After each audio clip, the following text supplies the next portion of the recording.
Assalamualaikum warahmatullahi wabarakatuh. Hai anak-anak, bagaimana kabar hari ini? Semoga kita selalu sehat dan bahagia.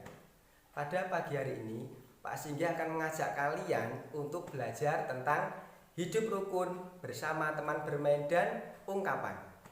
Bagaimana anak-anak, sudah siap? Marilah kita simak video pembelajaran berikut ini. Anak-anak, hari ini kita belajar pengamalan Pancasila hidup rukun dengan teman bermain. Anak-anak sudah siap? Yuk kita mulai. Apakah anak-anak suka bermain? Pak Guru yakin kalian pasti semuanya suka bermain bersama teman. Ada yang suka bermain layang-layang, suka bermain sepak bola, suka bermain ayunan, ada yang suka bermain lompat tali, ada yang suka bermain jungkat-jungkit, atau ada juga yang suka bermain olahraga panjangnya dan permainan lainnya. Nah, apa sih manfaat bermain seperti itu bersama teman-teman? Nah, manfaatnya menjadi akrab atau saling mengenal, dan yang kedua, hati menjadi gembira. Oke, sebelum kita lanjut ke pelajaran berikutnya, yuk kita ingat lagi pelajaran minggu lalu. Masih ingat nih anak-anak bunyi Pancasila dan simbol setiap sila Pancasila? Mari kita ulangi. Sila pertama, ketuhanan yang Maha Esa, simbolnya adalah gambar bintang. Sila kedua, kemanusiaan yang adil dan beradab, disimbolkan dengan gambar rantai emas. Sila yang ketiga, persatuan Indonesia, disimbolkan oleh gambar pohon beringin. Sila keempat, kerakyatan yang dipimpin oleh hikmat kebijaksanaan dalam permusyawaratan perwakilan, disimbolkan dengan gambar kepala banteng. Dan yang kelima, keadilan sosial bagi seluruh rakyat Indonesia, disimbolkan dengan padi dan kapas. Pengamalan sila pertama di tempat bermain, kata kuncinya adalah Tuhan atau beribadah. Berarti menjalankan perintah agama. Contohnya adalah tidak mengganggu teman yang sedang beribadah. Yang kedua, tidak lupa waktu saat bermain dan tetap menjalankan ibadah. Pengamalan sila kedua di tempat bermain, kata kuncinya adalah sesama teman. Nah, untuk contohnya, yang pertama, membantu teman membereskan mainan. Yang kedua, berbagi bekal makanan dengan teman. Intinya kita berbuat baik kepada orang lain. Pengamalan sila ketiga di tempat bermain, kata kuncinya adalah bersatu atau kompak. Bisa juga cinta Indonesia. Contohnya, yang pertama, kompak saat bermain bersama. Dan yang kedua, belajar budaya daerah bersama teman. Pengamalan sila keempat di tempat bermain, kata kuncinya adalah musyawarah atau sepakat. Contohnya, yang pertama, berani menyampaikan pendapat. Yang kedua, musyawarah menentukan aturan permainan. Biasanya dilakukan sebelum kita bermain. Pengalaman sila kelima di tempat bermain, kata kuncinya adil. Adil artinya tidak berat sebelah. Untuk contohnya, 1. Membagi tugas secara adil. 2. Tidak sewenang-wenang terhadap teman. Berikut cerita. Coba silakan lihat gambar dan baca ceritanya.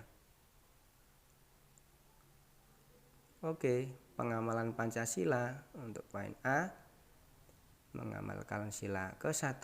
Ingat, sebentar lagi waktu ibadah. Anak tersebut menerapkan sila ke-1. Yang poin B, ayo teman-teman kita rapikan dulu mainannya bersama-sama. Ini mengamalkan sila kedua, yaitu membantu teman merapikan mainan. Cerita berikutnya. Oper bolanya kawan. Oke.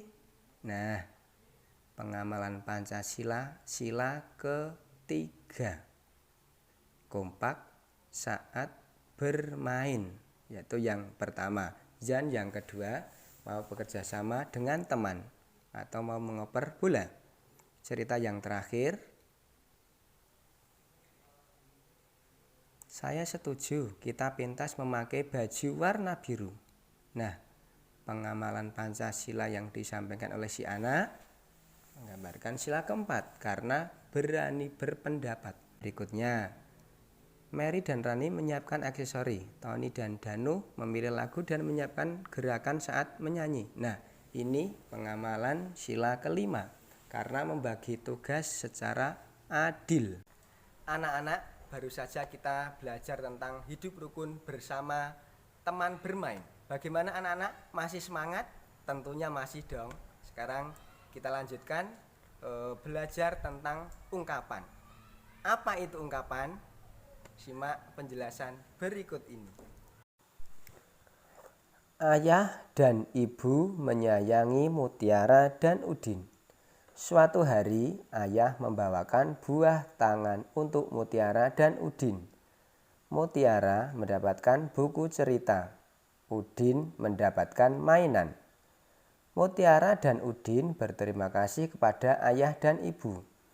Mutiara dan Udin tidak saling berebut oleh-oleh.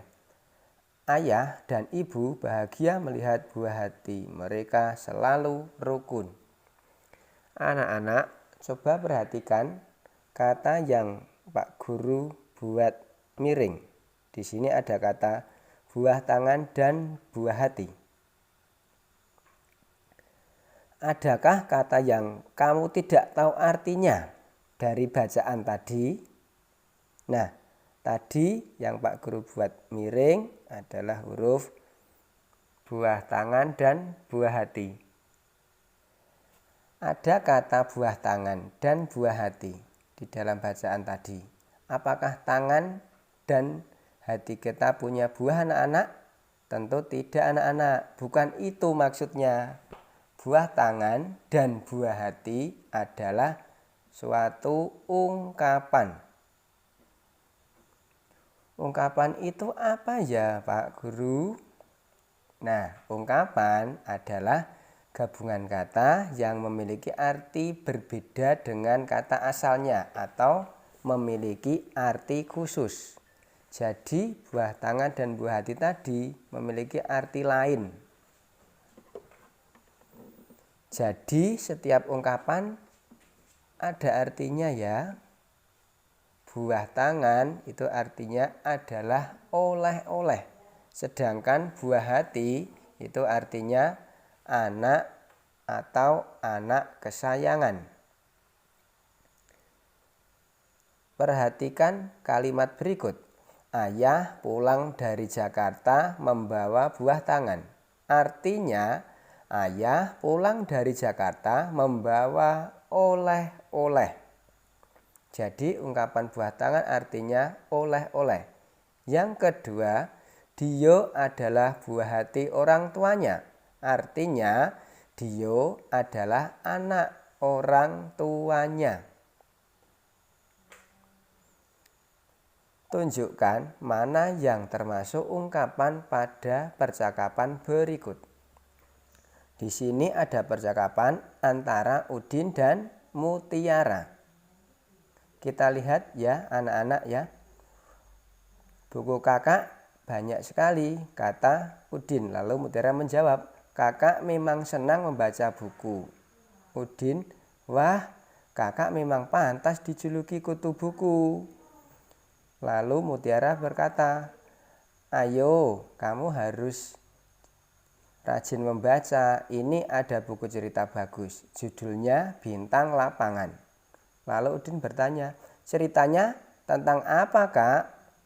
Mutiara menjawab, cerita tentang pemain sepak bola yang rendah hati meskipun sudah terkenal.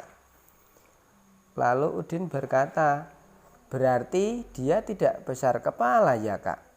Terima kasih ya kak, saya boleh meminjam buku kakak.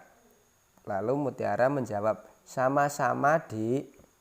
Dalam percakapan ini, apakah kalian menemukan sebuah ungkapan? Yuk kita cari tahu. Pertama, ungkapan yang ada dalam percakapan itu adalah kutu buku. Itu artinya bukan di buku ada kutunya, bukan anak-anak. Di sini juga ada kata bintang lapangan. Bukan berarti ada bintang di lapangan, tetapi artinya lain. Lalu ada ungkapan lagi rendah hati. Nah, ini juga termasuk ungkapan. Yang terakhir ada kata ungkapan besar kepala. Kutu buku itu artinya orang yang suka membaca buku. Jadi anak-anak yang suka membaca buku, kalian bisa disebut dengan ungkapan kutu buku. Bintang lapangan itu artinya orang yang ahli dalam olahraga. Lalu ada kata rendah hati tadi. Rendah hati artinya tidak sombong. Besar kepala itu kebalikannya anak-anak. Artinya adalah sombong. Contoh kalimat dengan ungkapan kata kutu buku. Di sini ada contoh, Dio itu anak yang kutu buku. Artinya Dio itu anak yang suka membaca buku. Ria dipanggil si anak yang kutu buku. Artinya Ria dipanggil si anak yang suka membaca buku. Contoh kalimat dengan ungkapan bintang lapangan. Ronaldo menjadi bintang lapangan sepak bola. Artinya Ronaldo menjadi pemain yang ahli dalam bidang olahraga sepak bola. Susi Susanti menjadi bintang lapangan bulu tangkis. Artinya Susi Susanti menjadi pemain yang ahli dalam bidang olahraga bulu tangkis. Contoh kalimat dengan ungkapan besar kepala. Orang itu besar kepala, artinya orang itu sombong. Vivi juara kelas dan anaknya besar kepala. Artinya Vivi juara kelas dan anaknya sombong. Jangan jadi anak yang besar kepala ya anak-anak, itu tidak baik. Ada juga ungkapan tinggi hati. Nah, tinggi hati tadi artinya sama dengan besar kepala, yaitu artinya adalah sombong. Ada juga ungkapan cepat kaki ringan tangan. Nah, di sini artinya adalah rajin bekerja. Contoh kalimat dengan ungkapan tinggi hati. Nah, anak itu menang lomba tetapi tinggi hati. Artinya anak itu menang lomba tetapi sombong. Jangan jadi anak yang tinggi hati. Artinya jangan jadi anak yang sombong. Contoh kalimat dengan ungkapan cepat kaki ringan tangan. Andin anak yang cepat kaki ringan tangan, maka disukai teman-temannya. Artinya adalah Andin anak yang rajin bekerja, maka disukai teman-temannya. Jadilah anak yang cepat kaki ringan tangan. Artinya adalah jadilah anak yang rajin bekerja. Selain ungkapan di atas, ada juga beberapa ungkapan yang perlu kamu tahu artinya anak-anak. Ada ungkapan turun tangan. Artinya apa? Artinya adalah ikut membantu. Lalu ada kata tutup mulut. Apa itu anak-anak artinya? Nah, artinya adalah diam. Ungkapan berikutnya adalah banting tulang. Bukan tulangnya yang dibanting adik-adik, tetapi di sini artinya adalah bekerja keras. Anak-anak yang Pak Guru sayangi dan Pak Guru banggakan, dari video pembelajaran yang baru saja kalian lihat, kita dapat menarik kesimpulan. Yang pertama, sikap hidup rukun dalam bermain adalah 1. Saling mengingatkan saat salat 5 waktu tiba. Yang kedua, saling membantu membereskan peralatan bermain. Yang ketiga, kompak dalam bermain. Yang keempat adalah berani berpendapat. Dan yang terakhir, adil dalam bermain. Yang kedua, tentang ungkapan. Ungkapan adalah gabungan kata yang memiliki makna baru. Contohnya, buah tangan yang artinya adalah oleh-oleh. Yang kedua, buah hati artinya adalah anak kesayangan. Dan masih banyak contoh yang lainnya. Demikian anak-anak video pembelajaran dari Pak Guru. Tetap jaga kesehatan, jangan lupa salat 5 waktu, dan tetap semangat belajar. Sampai jumpa pada pembelajaran Pak Guru berikutnya. Wassalamualaikum warahmatullahi wabarakatuh.